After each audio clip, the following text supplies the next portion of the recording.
Glória a Deus. Que bom, irmãos. Queridos, eu quero compartilhar com os irmãos uma palavra que eu tive a alegria de ouvir. Eu tive ministrando essa palavra alguns anos atrás. E aí, lá nos meus achados, eu aprendi uma coisa com um dos nossos bispos, né? O bispo Tito, ele diz o seguinte: mensagem boa é aquela que você pode pregar de novo. Essa mensagem é boa. Então, quando você pode pregar de novo, porque a mensagem é boa.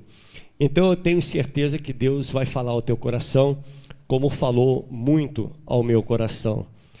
Livro de Jó, capítulo 6, verso 11 ao verso 13. Diz a palavra do Senhor assim: por que esperar, se já não tenho forças?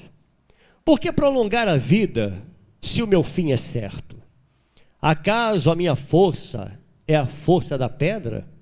Ou é de bronze a minha carne? Não, jamais haverá socorro para mim. Foram afastados de mim os meus recursos. Pai, muito obrigado pela tua palavra. Eu te peço, Deus, que o Senhor venha me usar, Senhor, acima de tudo, para ser abençoado pela tua palavra. E que o teu povo, Senhor, que se reúne aqui nesse lugar, tenha ouvidos atentos para ouvir a tua voz. Muito obrigado, Senhor. Que o Senhor continue falando, tratando e ministrando ao nosso coração.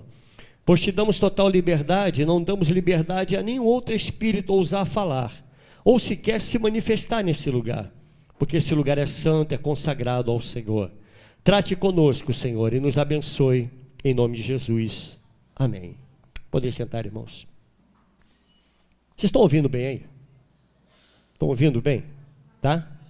Mais ou menos? Fabinho, estão ouvindo mais ou menos? Tá? Amém, queridos. Irmãos, esse texto é um daqueles textos que merece ser marcado. Esse texto é um daqueles que você merece sublinhar na sua Bíblia. Se não tiver sublinhado, por favor, faça isso. Esse texto, ele conta para nós, ele vai nos revelar a alma de um homem sendo exposta, ele declarando a sua dor. E se nós olharmos para a palavra de Deus, eu não sei se você já teve o privilégio de ler toda a Bíblia, de Gênesis a Apocalipse, mas entre os 66 livros da Bíblia, nenhum narra o sofrimento humano como é o livro de Jó. O livro de Jó, ele narra o sofrimento de um homem. Amados, todos nós aqui sabemos o que é dor. Com certeza você já deve ter uma unha encravada alguma vez na sua vida. Quem já teve unha encravada? Dói ou não dói, irmão? Não dói, querido? Dói muito, né? Aquela unha que, olha, não pode nem pensar em pisar. E é exatamente aí que os outros pisam. Não é assim? Não pode pisar e vem um e pisa. É sempre um abençoado, né? Mas com certeza, em algum momento da sua vida, você já passou por uma dor. E certamente você sabe o que é dor. Não tem ninguém aqui, nessa noite, que não saiba o que é isso. Não existe aquela pessoa que, não, eu não sinto dor nenhuma. Não, é impossível, irmãos. É impossível você não tenha sentido nenhuma dor. Mas Jó, ele sintetiza todas as dores humanas. Ele fala da dor espiritual, ele fala de dor sentimental, e também a soma de todas as dores que humanamente se pode suportar. Jó, ele declara o que é dor. Jó, ele sofreu a dor das perdas. E não há, na minha opinião, irmãos, não há nada que doa mais do que perder alguém que se ama. Por mais que você sinta uma dor na carne, mas essa dor, ela fere a alma. Perder alguém que ama. E Jó experimentou essa dor. Jó experimentou a dor da solidão. Jó experimentou a dor do abandono. Não sei se você já passou por abandono, mas ser deixado de lado dói. Não ser percebido dói. Jó chega ao ponto mais alto da dor. Como se nós aqui, nós tivéssemos um medidor, né, algo para medir a dor, uma balança para pesar a dor, onde você diz assim, não, a dor de dente ela dói mais do que a dor de parto. A dor de parto, ela dói mais do que a dor, né, sei lá, no fígado. Então, nós não temos uma balança para pesar a dor no seu máximo. Não temos essa balança. E Jó lhe deixa declarado para nós no verso 11, por que esperar, se não tenho forças? Por que prolongar a vida, se o meu fim é certo? Então Jó está confessando a sua fragilidade diante de tantas perdas. Perda dos filhos. Se você ler todo o livro de Jó, você vai ver quantas coisas ele perdeu. Ele perdeu os filhos, perdeu negócios. Ele perdeu tudo na vida. E por fim, ele perde a própria saúde. Então Jó, ele perde tudo. Incompreendido pela esposa, ao ponto de depois de ter perdido tudo, a mulher fala, Jó, você ainda permanece fiel, tu ainda permanece firme, meu filho, amaldiçoa esse teu Deus aí e morra. Até essa dor Jó teve que suportar, a dor da incompreensão da sua mulher. Olha, eu não sei o que dói mais, irmãos. Talvez se Jó estivesse aqui nesse lugar, ele poderia declarar para você o que dói, o que doeu mais na vida dele. Porque não dá para nós mensurarmos a dor que Jó sentiu. Jó está deitado sob cinzas e agora ele tem em suas mãos como amigo, o único companheiro de Jó é um caco de telha para se coçar, para arrancar pedaços da pele. Irmãos, era ele e a telha. Apenas um caco Jó tinha em suas mãos. Diz a palavra do Senhor em Jó, no capítulo 2, no verso 8, ele diz assim, Jó, sentado em cinzas, tomou um caco para com ele raspar-se. Tamanha era a dor desse homem, com o corpo todo ferido. E não havia naquela época nenhum anestésico, irmãos. Não havia morfina como nós temos hoje. E mediante a tanta dor e sofrimento, Jó, ele nos dá uma declaração. Ele diz para nós, por que esperar mais se não tenho forças? Por que prolongar a vida se o meu fim é certo? Ele está dizendo, por que o Senhor vai permitir que eu passe por isso durante mais tempo? Por que não me mata logo? Eu prefiro morrer. Porque eu tenho que passar por tudo isso? Se isso é nos nossos dias, amados, nós pediríamos certamente a morte. Certamente você iria pedir a um amigo seu, olha, por favor, desligue os aparelhos e me mate, porque eu não aguento mais sofrer o que estou sofrendo. Para Jó viver não teria mais sentido. Não tem sentido viver. A vida não tem mais prazer. Em meio à dor, quem é que tem prazer de viver em meio à dor? Quem tem prazer? Só em perder um ente querido, amados. A gente já perde o prazer da vida. Eu não sei se já aconteceu isso com você, mas já aconteceu isso comigo. E quando você perde alguém que você ama, quando você perde alguém que viveu com você durante anos, estava no seu contato, lá no fundo você diz assim, eu perdi a minha vida, porque eu não aguento perder. Perder é algo que dói, que machuca. E Jó, ele faz aqui um paralelo. No verso 12 ele declara, irmãos, acaso a minha força é a força da pedra, ou é de bronze a minha carne? Ele está dizendo, vocês acham o quê? Vocês acham que eu sou igual a pedra? Vocês acham que eu tenho essa força toda? Eu não tenho força para suportar. Eu não sou como uma pedra, eu não tenho essa força. Jó estava dizendo exatamente isso, que ele não era duro o suficiente. Ele declara isso na palavra, olha, eu não sou uma pessoa resistente. Vocês pensam que a minha carne é como bronze? É o que ele diz. Aí ele conclui no verso 13. Ele diz assim, não. jamais haverá socorro para mim. Foram afastados de mim os meus recursos. Não tenho mais esperança, estava dizendo Jó. Não tenho mais recursos. Não me resta mais nada a fazer. O que me resta agora é somente a morte. É exatamente assim, amados, que nós nos sentimos nos momentos mais difíceis da nossa vida, em meio a dores. É exatamente assim que nos sentimos, Senhor, não tem mais jeito. O jeito agora, Senhor, o que me resta é esperar a morte. Nós falarmos isso, e olhar daqui para aí, e ver alguém saudável, ver alguém com saúde, talvez você pense assim, não, pastor, não exagera, jamais eu pediria a morte. É porque você não sabe o que é estar no auge da dor. No auge da dor, o que uma pessoa deseja para si é a morte.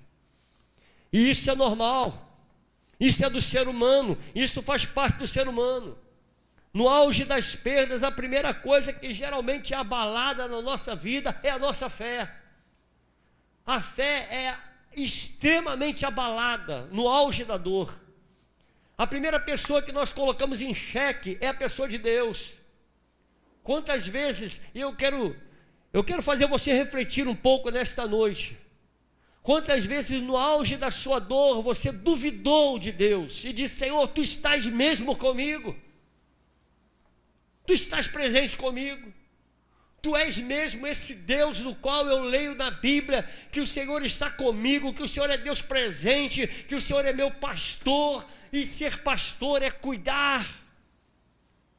Tu é mesmo esse Deus? Quantas vezes no auge da dor você falou isso com Deus? Porque a primeira coisa que nos abala em meio à dor é a nossa fé.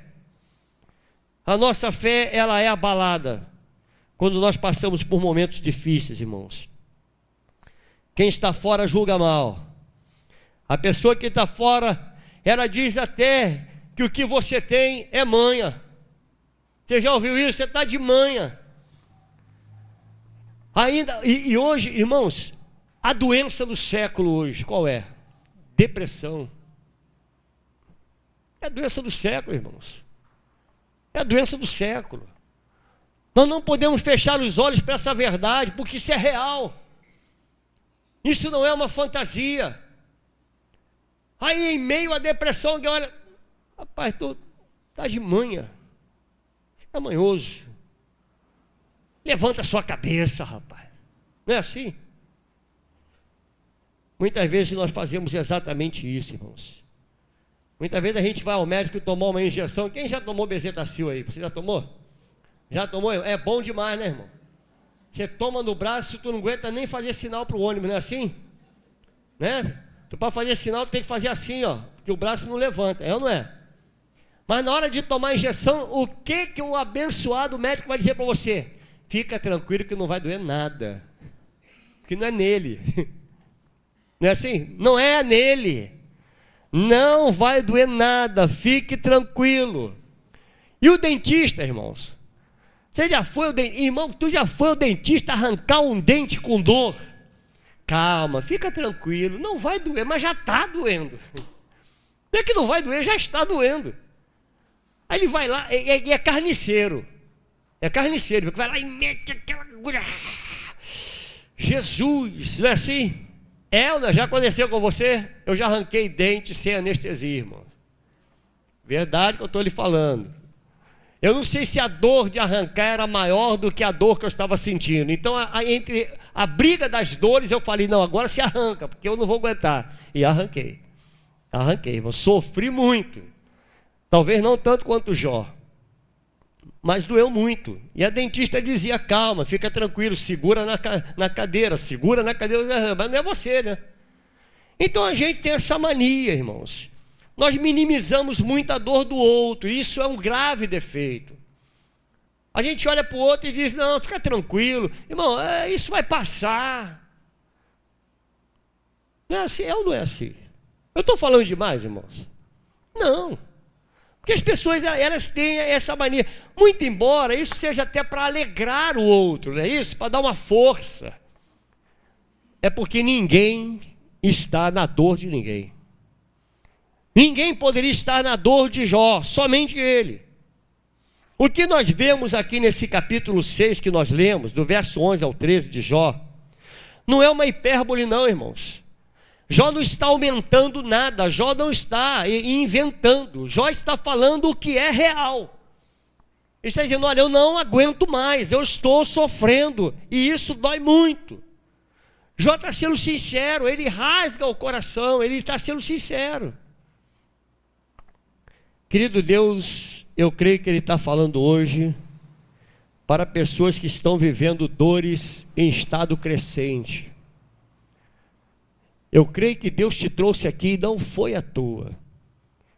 Eu sempre digo para a igreja, eu não acredito num Deus que fala para ninguém. Deus, quando fala, Ele fala para alguém. Certamente você já está dizendo que não aguenta mais. Talvez você que esteja aqui está dizendo, olha, o fim é certo, já não aguento mais ver esse problema, não aguento mais vivenciar isso. E se é uma coisa que também dói muito, é a solidão, irmãos. A solidão dói. E não há solidão que doa mais do que a solidão a dois. Essa também dói muito.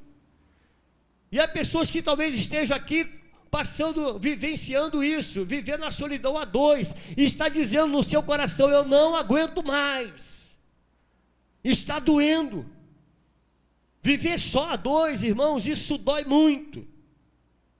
A vida, ela é como um filme, queridos. E eu quero te dizer algo que talvez vai alegrar um pouco mais o teu coração. O teu filme está apenas começando. Talvez essa cena que você está passando do teu filme seja a cena de terror da tua vida. Mas você não vai viver esse terror a vida inteira. Você entende isso, querido? Porque aquele que escreveu o filme da tua vida não tem só terror para você. Então você não vai vivenciar o terror a vida inteira. O filme ainda não acabou. Ainda não acabou. Mas vai ter um fim. Esse filme vai ter um fim. Jó no capítulo 17, verso 1 ao 9, olha o que ele diz, irmãos, leia comigo. O meu espírito se vai consumindo, os meus dias se vão apagando, e só tenho perante mim a sepultura. Ele declara isso. Estou de fato cercado de zombadores, e os meus olhos são obrigados a lhes contemplar a provocação. Dá-me, pois, um penhor, sê o meu fiador para contigo mesmo. Quem mais haverá que se possa comprometer comigo? Porque ao seu coração encobriste o meu entendimento, pelo que não os exaltarás. Se alguém oferece os seus amigos como presa, os olhos de seus filhos desfalecerão. Mas a mim me pôs por provérbio dos povos. Tornei-me como aquele em cujo rosto se cospe, pelo que já se escureceram de mágoa os meus olhos, e já todos os meus membros são como a sombra. Os retos pasmam disto, e o inocente se levanta contra o ímpio. Contudo, leia comigo esse versículo, irmão, vamos ler comigo, igreja do Senhor. Contudo, o justo segue o seu caminho, e o puro de mãos cresce mais e mais em força. Amados, esse é o mesmo Jó que no filme da sua vida ele revelou seu fim. Esse é o mesmo Jó que lá atrás ele declara, olha, eu não aguento mais, isso está doendo muito, eu não aguento mais. Jó, ele ainda continuava doente, ainda continuava sem filhos. Jó aqui ainda está no auge da dor, sem bens, sem compreensão da esposa.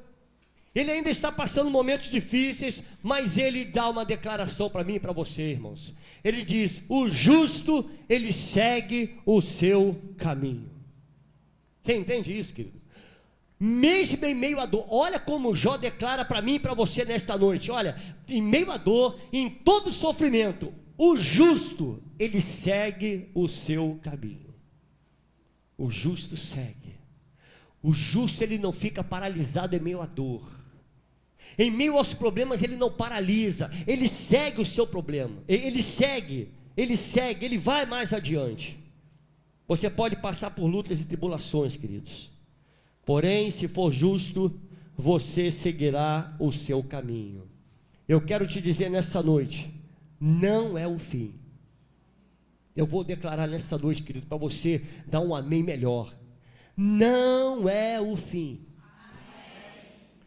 Não é o fim da tua vida, não é o final da tua história, esse não é o fim, você seguirá o seu caminho.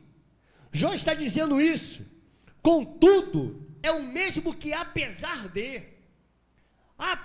de tudo isso, ele está dizendo, apesar de tantas lutas, apesar de tantas tribulações, apesar de tanta solidão, apesar dos meus amigos terem me abandonado, apesar de ser incompreendido pela minha mulher, apesar de tantas lutas, o justo, ele segue o seu caminho.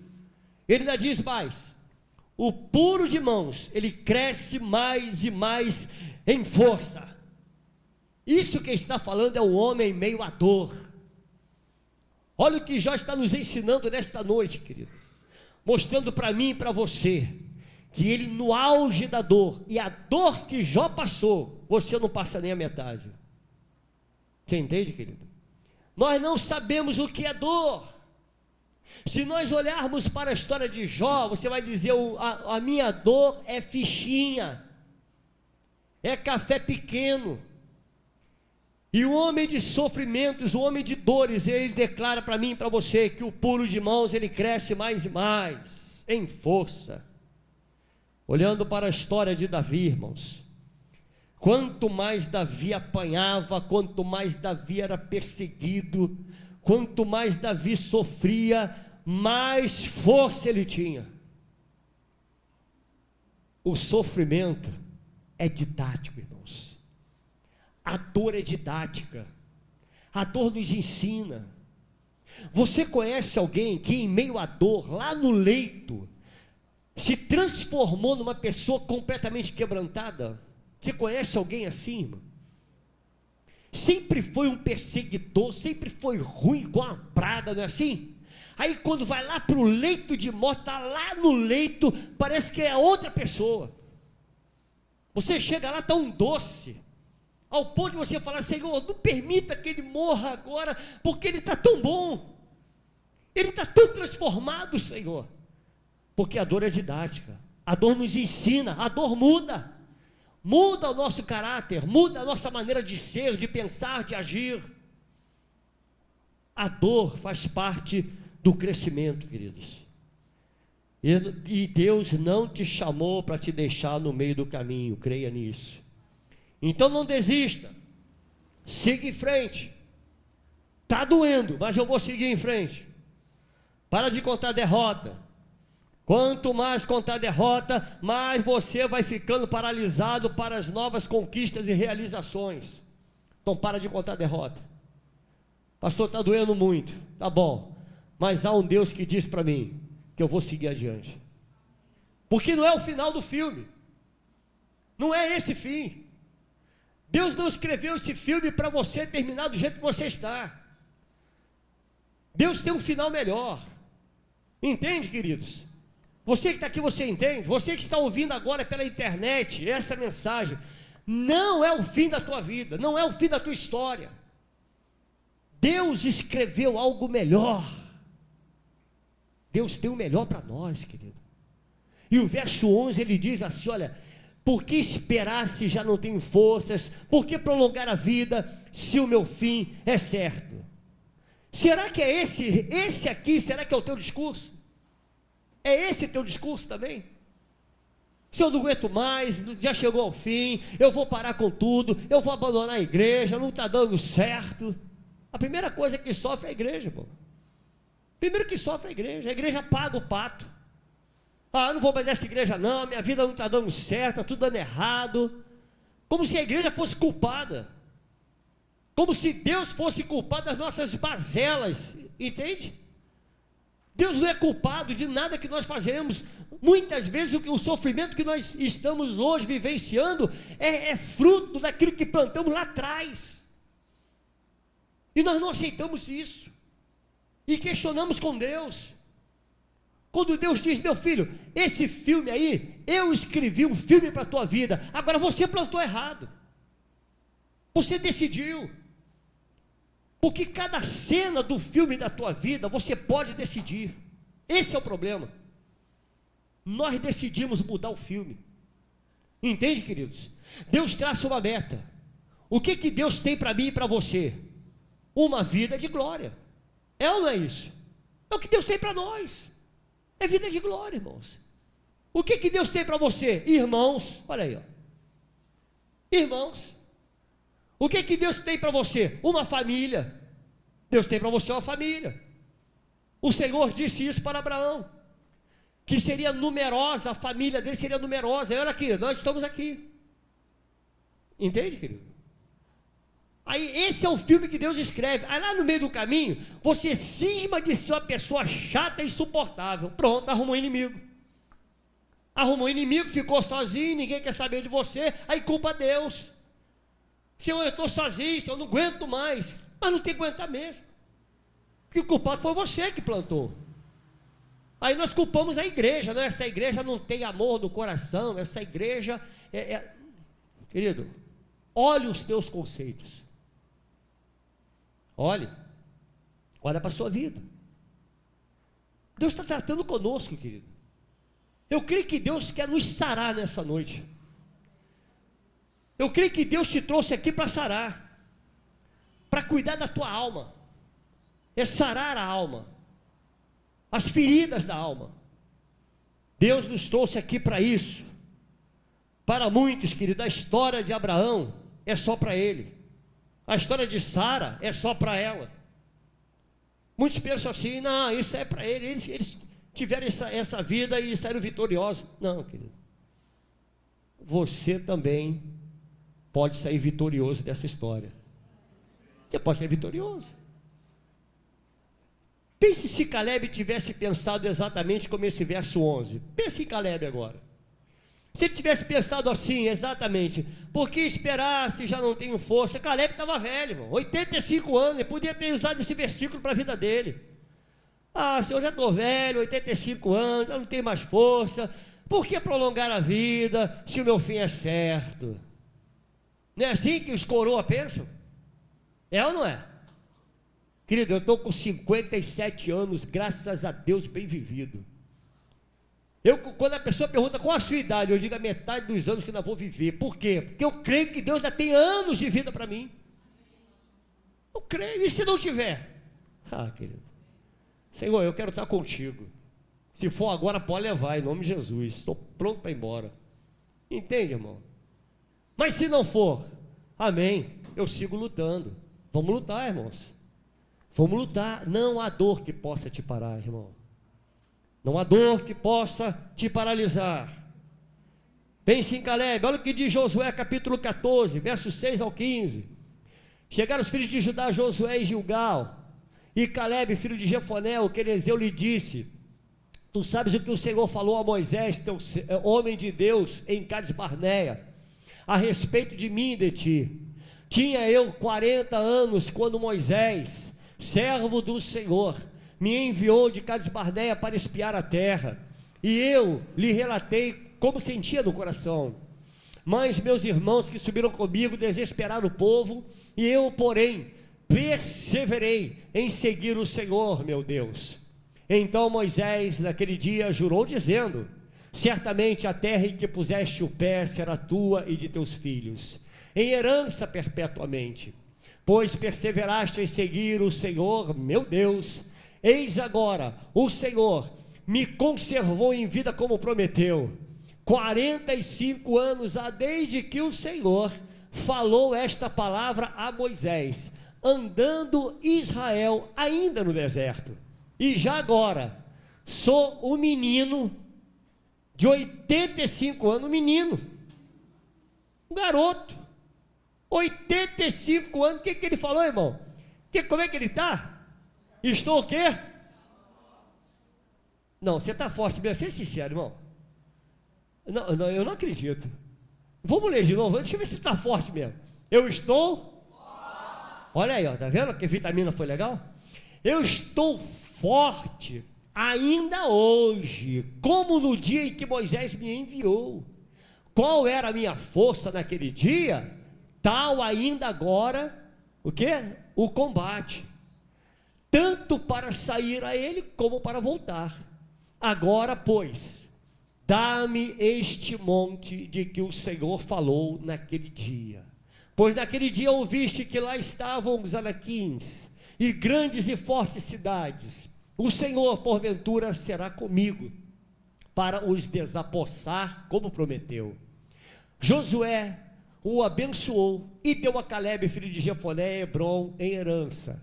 Portanto, Hebrom passou a ser de Calebe, filho de Jefoné, o quenezeu, em herança até o dia de hoje, visto que porventura, visto que perseverara em seguir o Senhor, Deus de Israel.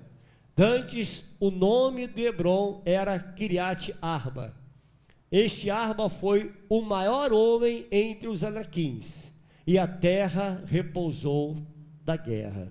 Pense se Calebe tivesse pensado diferente, irmãos.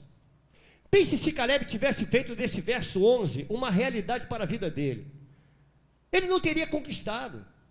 Mas muitas vezes você faz exatamente assim. Esse verso 11, ele passa a ser um decreto para a sua vida. Talvez você esteja vivendo exatamente isso. Olha, por que esperar se já não tenho forças? Calebe não pensava assim. 85 anos. Ele disse, ainda hoje, eu estou forte.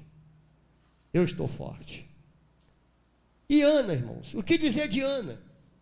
Se Ana pensasse assim, ela teria permanecido estéril, teria perdido tudo, teria deixado de lado. Mas ela tomou uma outra iniciativa. Por quê? Porque o filme não era aquele. O filme aquele não era o fim da vida dela.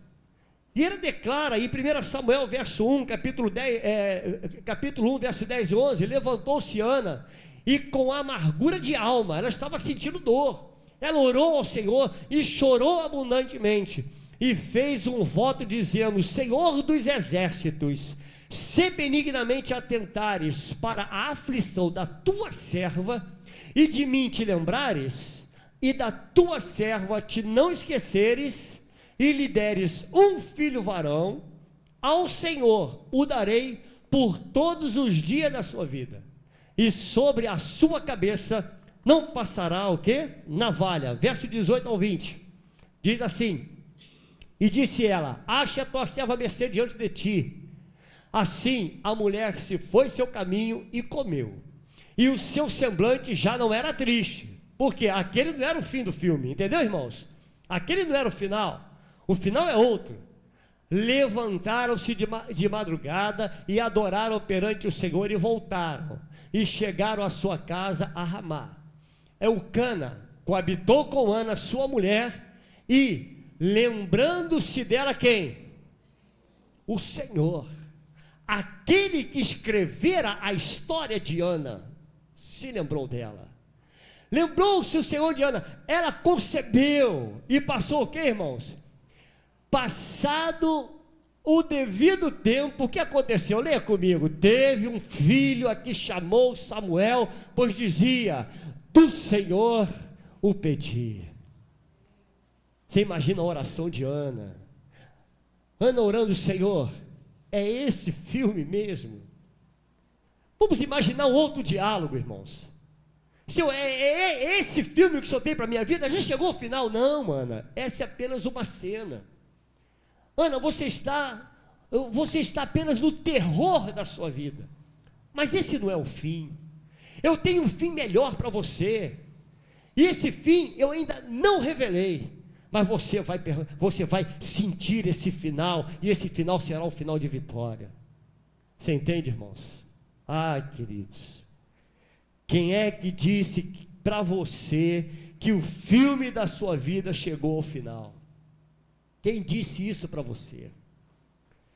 Amados, o diretor do filme não te mostrou o final, Então espere no Senhor, porque algo bom virá por aí.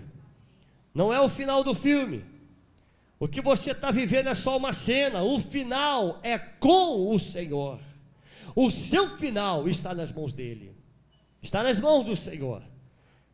Capítulo 17, verso 9, que nós lemos, ele diz assim: contudo o justo segue o seu caminho, e o puro de mãos cresce mais e mais em força. Esse versículo, amados, é para ser colado na porta da geladeira.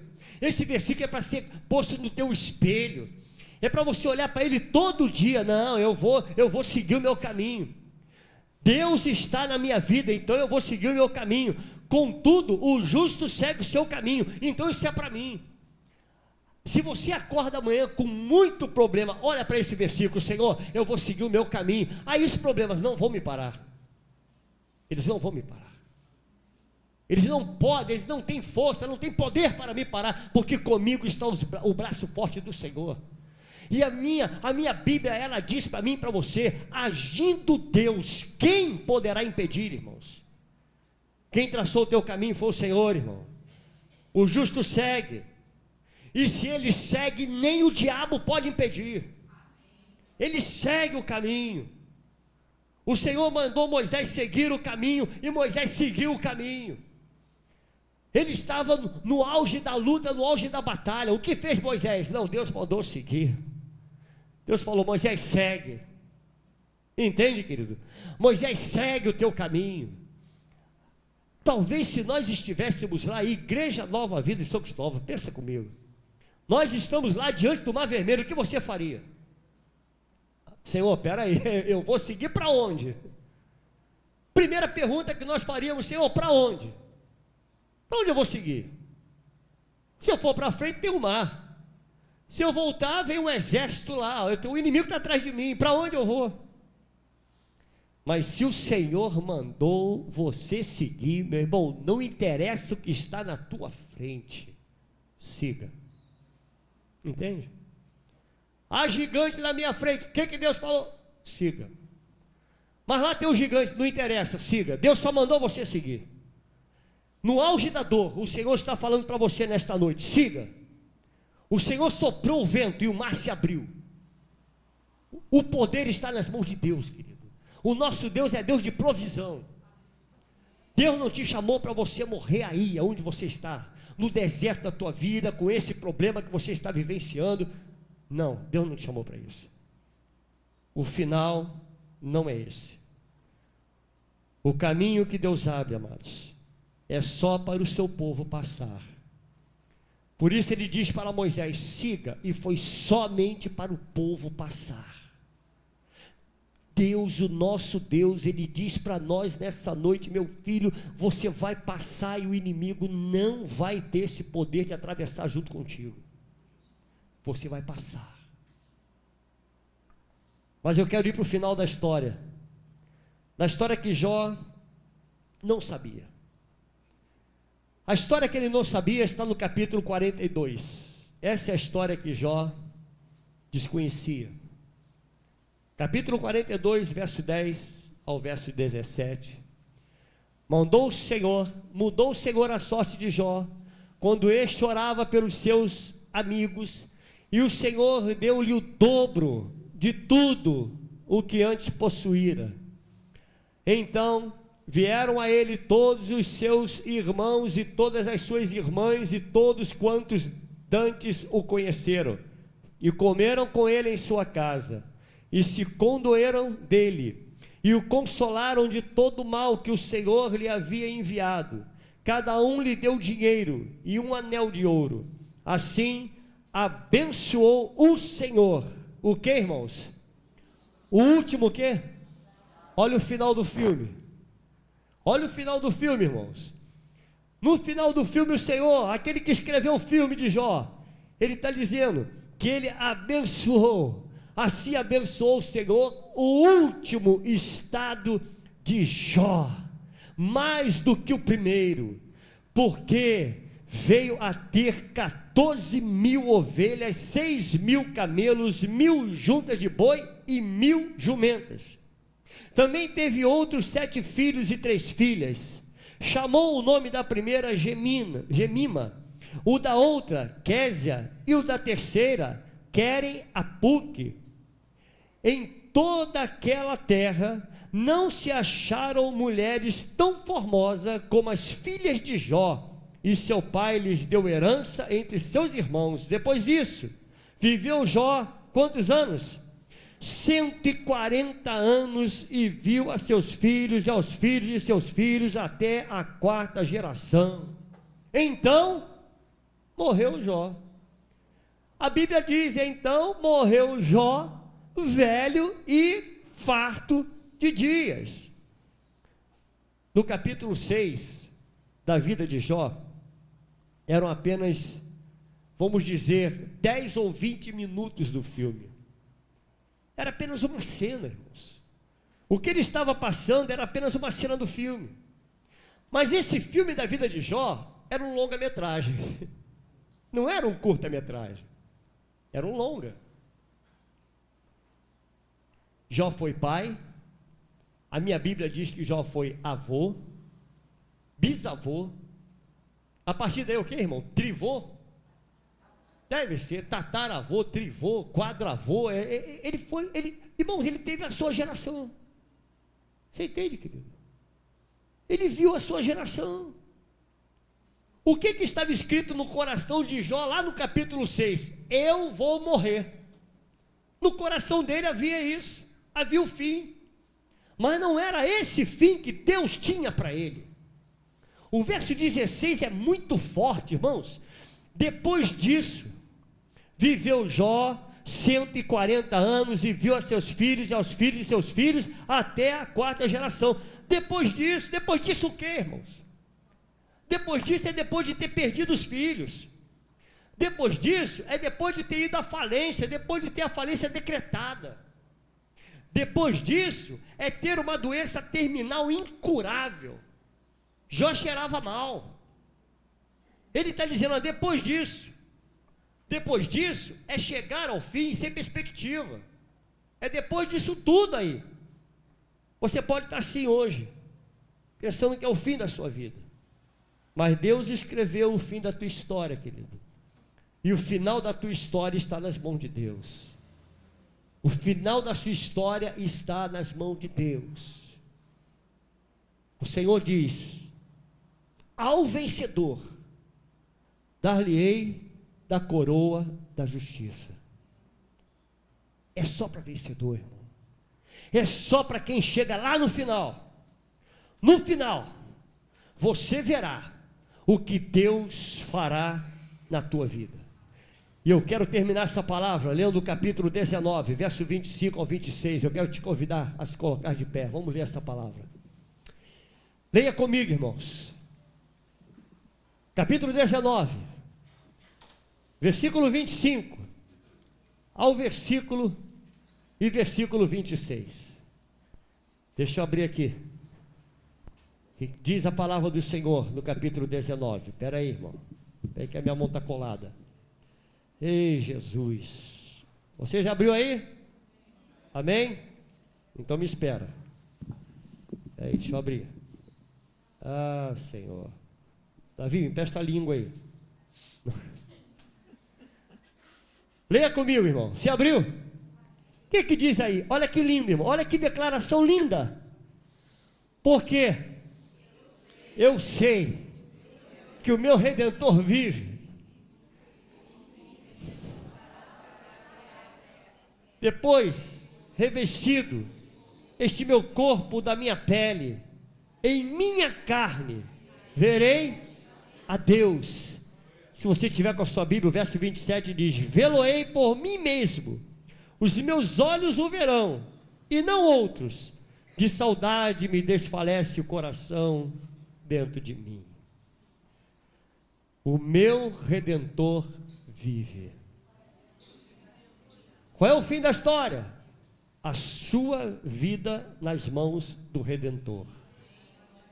Você estará com Ele, querido.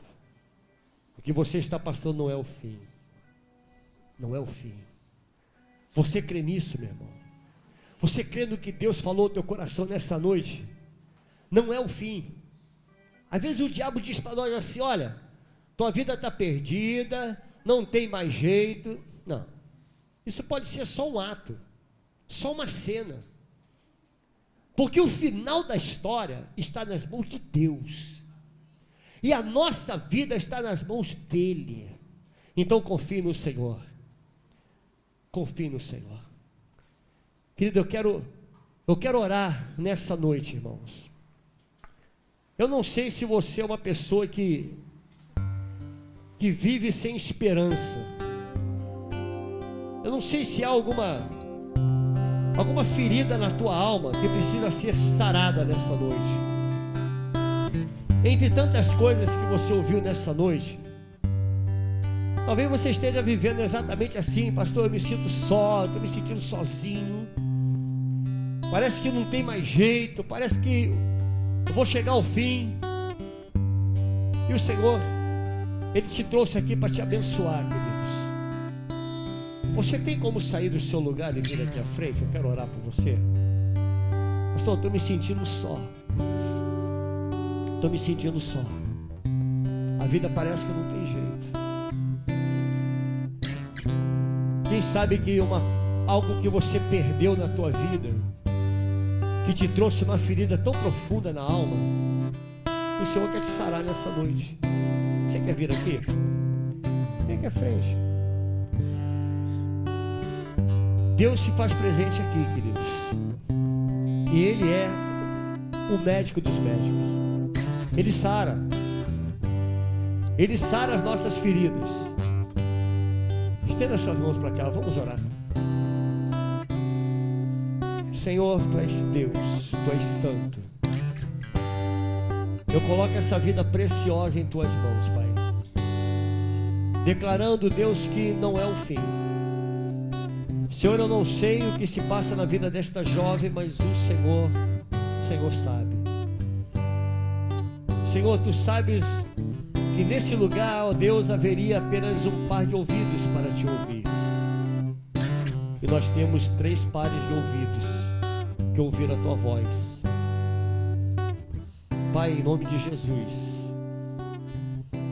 trata, sara, Senhor, sara as feridas, Pai, sara as feridas, em nome de Jesus. Tu és o médico dos médicos, Pai.